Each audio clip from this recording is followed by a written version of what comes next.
Le mystère du crocodile géant dans les profondeurs des marécages de la Guyane, loin des chemins battus et enveloppé de mystères, se trouvait une région que peu d'explorateurs avaient osé visiter. Cette région, connue sous le nom de « terres enfouies », était un labyrinthe de canaux sinueux, de végétation luxuriante et de brumes mystérieuses. Les habitants de cette région parlaient d'une créature légendaire qui hantait les marais, un crocodile géant, surnommé Titanus, dont les dimensions dépassaient l'imagination. Le professeur Henri Gauthier, un zoologiste renommé et aventurier inflexible, décida d'explorer ces marécages à la recherche du Titanus. Le professeur Gauthier était connu pour son esprit intrépide et sa passion pour les créatures rares.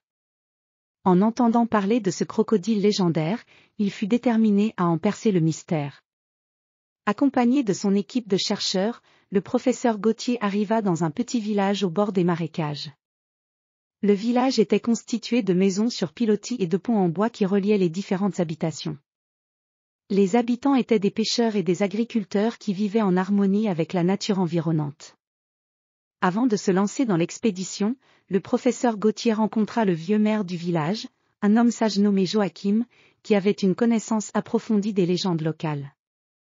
Joachim expliqua que le Titanus était une créature mythique, dont les apparitions étaient rares mais toujours marquées par des événements mystérieux.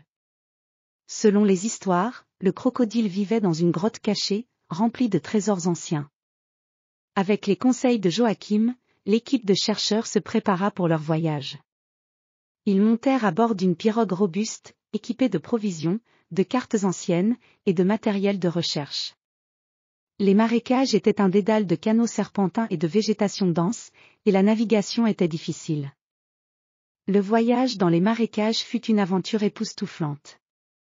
Les arbres géants formaient un plafond naturel, et les lianes pendaient comme des rideaux vivants. La faune était riche et variée, des oiseaux colorés, des grenouilles chantantes et des poissons exotiques nageaient dans les eaux claires. Le groupe navigua lentement, scrutant chaque mouvement dans l'eau, espérant apercevoir le géant légendaire.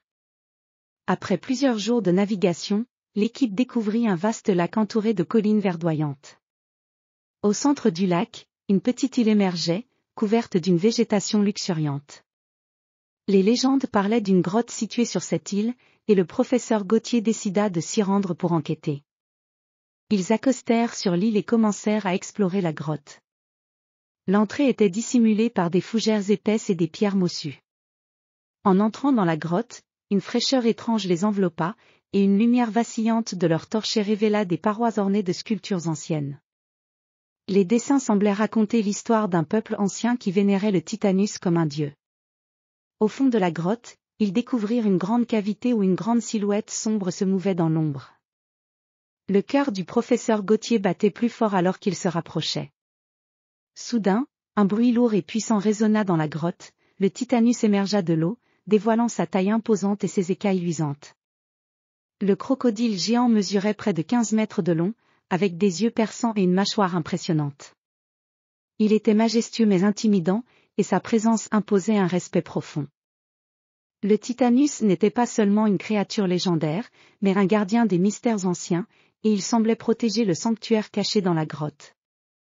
Le professeur Gauthier et son équipe observèrent avec émerveillement mais aussi avec prudence.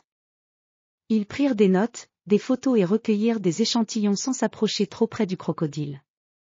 Après avoir terminé leurs recherches, ils remercièrent le Titanus pour sa protection et quittèrent la grotte avec une nouvelle compréhension du monde mystérieux qu'ils avaient exploré. De retour au village, le professeur Gauthier partagea ses découvertes avec les habitants et les scientifiques du monde entier. L'histoire du Titanus devint célèbre, et le crocodile géant fut reconnu non seulement comme une légende mais comme un symbole du mystère et de la majesté des terres enfouies. La découverte du Titanus contribua à sensibiliser le monde à la richesse et à la complexité de la nature sauvage, et le puits de l'inconnu devint une destination pour ceux qui cherchaient à explorer les mystères cachés des profondeurs de la nature.